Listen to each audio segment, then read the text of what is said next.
지역의 이슈를 살펴보는 헬로 이슈 토크입니다. 지난 4월 목포 시내버스 업체가 경영난을 이유로 휴업을 신청해 논란이 일었는데요. 이후 시내버스 정상화 방안을 찾기 위한 공론화위원회가 구성됐습니다. 그런데 최근 이 시내버스 공론위가 진통을 겪고 있는데요. 시내버스 정상화 방안을 찾을 수 있을지 관심이 쏠리고 있습니다. 관련해서 이야기 나눠봅니다. 초당대학교 경영학과 김판진 교수와 함께 이야기 나눠보겠습니다. 교수님 안녕하십니까? 네, 안녕하십니까? 네, 교수님 최근 목포 시내버스 공론화위원회에서 공공성 강화 범시민 대책위가 공정성과 관련해 문제점을 지적하고 사퇴하고 나섰고 또 이에 공론위는 반박 기자회견을 열었습니다. 점점 이 갈등이 수면 위로 떠오르고 있는 것 같은데 어떻습니까? 예, 지난 4월 27일이었죠. 목포 시내버스 업체가 경영난을 이유로 휴업 신청서를 이제 목포시에 접수를 했습니다. 물론 이제 목포시는 그 반려를 했는데요. 그것을 계기로 해서 이제 목포 시내버스 사태의 문제를 해결하기 위해서 지역의 다양한 그런 그 오피니언 리더분들 20여 분이 참여한 목포 시내버스 공론화위원회가 결성이 되어서 최근까지 잘 진행이 되고 있었습니다. 네. 그런데 이제 얼마 전에 시민사회단체 대표로 이제 공론화위원회에 참여했던 2명의 위원분들이 기자회견을 갖고 이제 불참과 사퇴를 선언을 했습니다. 그에 대해서 구체적으로 살펴보면은 27일이었죠. 지난달 27일 이제 그분들의 주장 언론에 나와 있는 내용을 바탕으로 해서 말씀드리자면 한 3가지 정도입니다. 크게 첫째는 현재 공론화위원회가 어떤 시장의 자문기구 역할 정도밖에 안 된다. 그래서 어떤 그 독립성이라든지 매우 어떤 활동에 있어서의 그 제한적일 수밖에 없다라고 하는 그 부분에 대해서 주장을 하고 있고, 그러니까 대안을 좀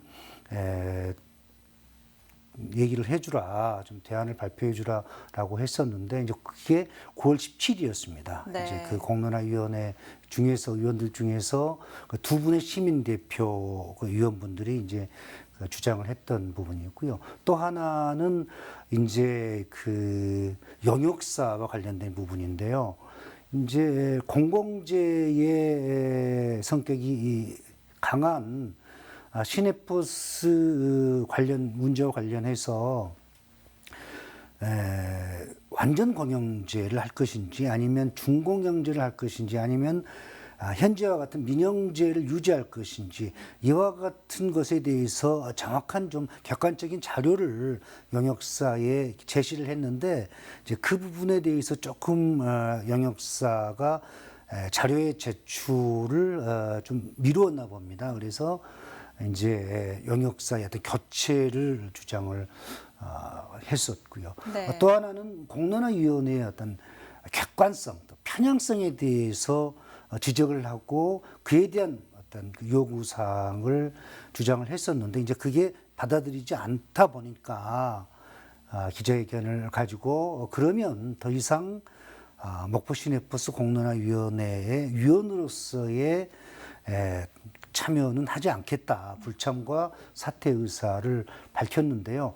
즉각적으로 공론화위원회에서는 아주 객관적으로 지금 위원회를 잘 이끌어가고 있고 앞으로도 시민들의 의견을 보다 좀 폭넓게 수렴하기 위해서 공청회 등을 이제 열어서 시민들이 납득할 수 있을 정도의 그런 그 대안을 제시하겠다라고 얘기하고 있습니다. 네. 이와 같은 상황, 그러니까 공론화위원회와 또 시민사회단체를 대표한 2분의 어떤 위원들의 탈퇴, 어떤 불참, 이와 관련해서 약간의 그런 그 불협화음이 발생되고 있습니다만은 지금 당장의 해결은 좀 무리인 것 같고요. 앞으로 어떻게 진행이 될 것인지 또 이와 같은 상황이 어떻게 해결될 것인지는 좀 시간을 가지고 우리가 지켜봐야 될 것 같습니다. 네, 이렇게 대략적인 이야기를 들어보니까 이제 좀 더 공론위에 대한 구체적인 이야기를 들어보고 싶은데요. 그렇다면 목포 시내버스 공론위는 어떻게 구성이 됐고 현재 진행 사항은 어떤지도 말씀해 주시죠. 예, 구성 배경에 대해서는 조금 전에 말씀을 드렸기 때문에요. 거기에 조금 더 첨삭을 하자면 목포 시내버스 업체가 경영의 악화, 그러니까 경영난을 이유로 해서 이제 그 휴업 신청서를 목포시에 이제 접수를 했는데요. 현재 공론화위원회에서 주로 활동한 그 내용들을 살펴보면요, 뭐 진행 사항이라고 할 수가 있겠죠. 시내버스 업체의 현재 경영 상황, 그리고 또 지금까지 목포시가 보조금 형태로 해서 많은 지원이 이루어졌었습니다. 네. 한 10여 년 동안 한 660억 정도가 지원이 됐다고 그럽니다. 그래서 이에 대한 지원금이 적재적소에 쓰여졌는지 아니면 어떤 편법적인 그런 사용이 있었는지 이 부분에 대해서도 파악이 이루어지고 있고요. 그러니까 사실적인 그런 확인이겠죠. 또 영역사의 그 영역에 대한 그런 내용 청취, 또한 또 시민공청회를 통해서 시민들의 의견 수렴, 또 전문가들의 어떤 자문 같은 이러한 것을 주축으로 해서 지금 운영회를 운영하고 있습니다. 그렇지만은 이번에 그 시민 대표 두 분의 불참 선언으로 인해서 사실은 목포 시내버스 공론화위원회가 이제 수면 위로 떠오르지 않았습니까? 네. 그런데 공론화위원회 측에서는 두 명이 사퇴를 해도 17명의 위원들이 있기 때문에 충분히 그 정상적으로 추진이 될 거다라고 얘기를 하고 있고요. 보다 더 적극적으로 시민들의 의견을 수렴하겠다라고 이렇게 얘기를 하고 있습니다. 공론화위원회는 이제 그 공영제를 할 것인지 중공영제를 할 것인지 아니면 민영화를 할 것인지 어떤 결과에 대한 도출을 위해서 11월 말까지 지금 활동할 예정으로 되어 있습니다. 네, 이렇게 공론위 구성 과정부터 현재 상황까지 살펴봤는데요. 사실 목포 시내버스 공론위는 시내버스 정상화 방안을 찾겠다고 나선 건데 주로 어떤 내용들이 담겨 있습니까? 예, 사실 최근에 같은 불참 또 사태의 주된 원인은 다 공정성, 객관성 이 부분이거든요. 공론위원회 입장은 모든 것을 투명하고 객관적으로 현재 문제를 해결하겠다라는 입장입니다. 네. 지금까지 핵심은요, 적자 노선은 어디이며 어느 정도인지 또 그리고 적자 폭은 어느 정도인지 그리고 지금까지 아까 말씀을 드렸습니다마는 정말 많은 예산이죠. 660억 정도 이제 시민사회단체가 주장한 액수입니다. 언론에 나오고 있는 액수인데 많은 예산이 지원이 됐는데 이 예산이 정확하게 좀 쓰여져 있는지 이거를 분석을 해야 된다는 겁니다. 또 하고 있는 것으로 알고 있고요. 왜냐하면 목포시가 이 버스 업체에 지원한 이 보조금은 목포 시민들의 세금으로 지원된 부분이거든요. 그래서 이 부분에 대해서는 철저한 어떤 분석과 또 파악이 있어야 되겠고요. 네. 물론 뭐 편법이라든지 이런 부분에 있어서도 아마 얘기가 나올 것으로 생각을 합니다. 그렇지만 이제 가장 핵심은 제가 조금 전에도 말씀을 드렸습니다마는 공영제로 할 것인지 아니면 중공영제로 갈 것인지 아니면 현재와 같이 민영제로 그대로 유지될 것인지 이 부분에 대해서 공론화위원회가 어떤 결정을 내릴지 이 부분에 대해서 우리가 좀 관심을 가질 수밖에 없는데요. 왜냐하면은 공영제로 가든 또 아니면 중공영제로 가든 민영화가 계속 유지가 되든 우리 이 목포 시민들이 내는 정말 피땀 흘려서 내는 세금이 지원이 되기 때문에 공론화위원회의 활동 또 결론이 매우 중요합니다. 네. 그런데 최근과 같은 공론화위원회에서 약간의 그 불협화음이 발생된다는 거, 우리 시민들의 입장에서는 상당히 안타까울 수밖에 없는데요. 이와 같이 공공재 성격이 강한 버스 운영과 관련해서 여러 가지 얘기가 나오고 있습니다. 주로 버스를 이용하고 있는 그 사람들을 보면 뭐 학생들이라든지 아니면은 자가용이 없는 뭐 20대, 30대, 40대, 50대 여성분들 또 노인분들, 대부분 뭐 사회적인 약자, 교통 약자들이 버스를 이용을 하고 있는데요. 시민들의 입장에서는 이와 같이 공공재의 성격, 공익성을 추구할 수밖에 없는 버스 업체가 시민들을 볼모로 해서 자신들의 이익을 챙긴다라고 하는 그런 비판의 목소리를 내고 있는 것이 사실이고요. 네. 따라서 목포시는 이와 같은 비판의 목소리를 이제 기울여서 이제 문제를 해결하기 위해서 공론화위원회를 결성을 이제 해서 운영이 되고 있는데요. 또 한편으로 생각을 하면은 시내버스 업체는 기업입니다. 기업은 생물이거든요. 따라서 돈이 있는 곳이면은 어디든지 찾아가는 것이 생리인데, 무려 1년 동안 영업을 하지 않겠다고 그 휴업 신청서를 제출했다고 하는 것은 분명한 이유가 있을 겁니다. 그만큼 어떤 상황이 어렵다는 것을 증거해 주는 건데요. 따라서 무조건적으로 어떠한 그 버스 업체에 대한 비판도 지금에서는 조금 무리라고 생각을 합니다. 반대로 또 목포시에 대해서 왜 문제를 해결하지 못하냐고 무조건적인 비판도 좀 삼가해야 된다고 생각을 하거든요. 목포시가 문제를 해결할 수 있는 부분에 대해서는 매우 한계가 있을 수밖에 없는 겁니다. 네. 따라서 저는 이와 같은 공론화위원회의 어떤 불협화음 이 부분에 대해서는 어떻게 보면은 제가 조금 이따 말씀을 드리겠습니다만은 좋은 결정을 내리는 데 있어서의 하나의 또 과정이다. 또 어떤 그 좋은 결과를 잉태하는 데 있어서 당연히 나올 수밖에 없는 그러한 상황이다라고 말씀을 드리고 싶습니다. 따라서 버스 회사에 대한 무조건적인 비판, 또 목포시에 대한 무조건적인 비판보다는 이제는 좀 냉정하게 공론화위원회의 결정에 우리가 조금 더 결정을 좀 지켜봐야 되지 않을까. 지금의 시점은 그렇다고 생각을 합니다. 네, 또 공론위에서 여러 노력들을 하고 있기 때문에 그렇습니다. 조금 더 기다려봐야 할 것 같습니다. 네, 현재 이렇게 공론위 내에서 진통을 겪고 있는 상황이지만 시내버스 정상화 방안을 찾기 위한 노력은 계속돼야 할 것 같습니다. 목포 시내버스 공론위의 과제는 무엇이라고 보십니까?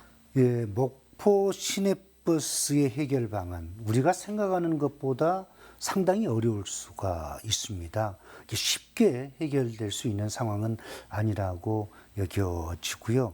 그러나 현재 시내버스 공론화위원회에서 발생되고 있는 이런 불미스러운 문제는 아주 간단합니다. 첫째는 공론화위원회 측에서는 가장 최적의 결론을 내기 위해서 가장 객관적인 그런 그 사실의 근거에서 그 위원회를 운영을 하고 있다라고 얘기를 하고 있고요. 네. 두 번째는 반대로 이제 시민 대표 위원들의 입장, 또 시민사회단체에서는 공론화위원회의 어떤 그런 그 독립성, 그리고 또 그 외적인 부분, 또 공론화위원회에서 결정된 그러한 상황에 대해서 이제 최종적으로 목포 이제 시장님이 결정을 하는 부분인데요.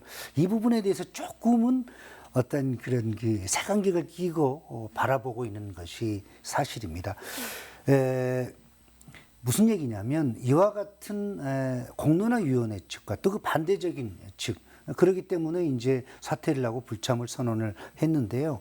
이것은 서로 다른 입장에서 서로의 주장을 얘기하는 거거든요. 네. 그런데 사실은 우리가 가까운 친구들끼리도 또 부모 자식 간의 가족 간의 관계도 또 가까운 분들에게도 중요한 이슈가 있었을 때 결정 과정에서 최종 결정 과정에서 상당한 자기 주장을 할 수밖에 없습니다. 그래서 어쩐 때는 좀 얼굴을 붉힐 수도 있고요. 더 나아가서는 의견 충돌 때문에 조금 이렇게 좀 불미스럽게 얼굴을 좀 찌푸리고 그런 상황이 발생이 되는데, 왜냐하면 중요한 이슈의 최종 결정 과정에서는 분명히 이와 같은 자신들의 주장에 대해서 강하게 얘기할 수도 있거든요. 그래서 이번 공론화위원회의 어떤 갈등 상황, 공정성과 객관성에 대해서 얘기를 하고 있지만, 조금 전에 말씀드렸던 친구들 간에 또 가까운 사람들 간의 관계, 또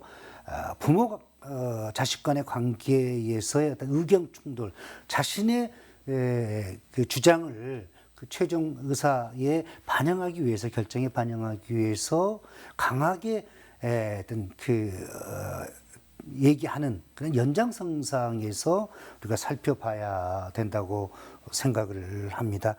제가 이와 같은 상황, 또 목포 시내버스 사태 문제 해결을 위해서 제 개인적인 생각은 가지고 있습니다만, 여기에서는 얘기할 수가 없고요. 좀 다소 무리라고 생각을 합니다. 또 공론화위원회가 지금 잘 운영이 되고 있기 때문에. 그렇지만은 여기에서 말씀드리고 싶은 것은요, 첫째는 적자 노선에 대해서는 분명히 좀 폐지가 돼야 된다고 생각합니다. 네. 왜냐하면 이 적자 노선이 계속 운영이 된다고 하는 것은 곧 우리 이 시민들의 세금이 그대로 투입됐다는 겁니다. 투입된다는 겁니다. 예산 낭비를 초래할 수 있기 때문에 적자 노선은 과감하게 폐지를 해야 된다고 생각하는데요. 여기에서는 우리 시민들의 불편의 감수가 어느 정도 뒤따라야 된다고 생각을 하고요. 또한 목포시 같은 경우도 무조건적인, 그러니까 버스 업체가 경영난을 이유로 해서 이제 목포시에 보조금 신청을 하는데, 보조금 이제 요구를 하는데, 무조건적인 지원보다는 이제는 정확하게 또 파악을 해서 또 분석을 해서 그 지원이 이루어져야 된다고 생각을 하고요. 또한 그 버스 업체 같은 경우도요, 지금까지는 좀 방만한 경영이 있었던 것이 사실입니다. 따라서 버스 업체 입장에서는 이제는 다운사이징의 경영이 필요한 시점이다라고 생각을 합니다.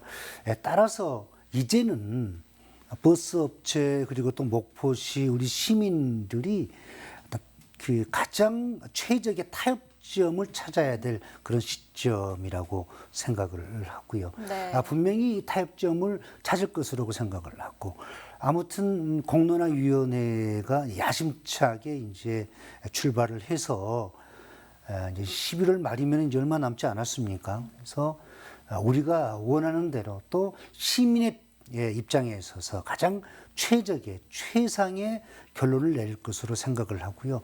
우리 시민분들도 사실 어떻게 보면 우리와 가장 가까운 그러한 사항이거든요. 또 그러한 이슈이기 때문에 조금 더 관심을 가지고 공청회에 좀 적극적으로 참여하고, 또한 뭐 잘못된 부분이 있으면 자신들의 그 의견을 좀 이렇게 공론화위원회에 얘기해서 그 반영될 수 있도록 그런 노력이 필요하다고 생각을 합니다. 네, 앞으로 공론위가 시내버스 정상화를 위한 최선의 방안을 마련할 수 있길 바랍니다. 교수님, 오늘 말씀 여기까지 듣겠습니다. 감사합니다. 예, 고맙습니다. 현재 목포 시내버스 공론위가 진통을 겪고 있는 상황이지만, 버스 운영에 있어서 무엇이 중요한지 면밀히 살펴 최적의 대안 마련을 위해 더욱 노력해야 할 시점이 아닐까 싶습니다. 오늘 시간 마칩니다. 지금까지 헬로 이슈 토크였습니다.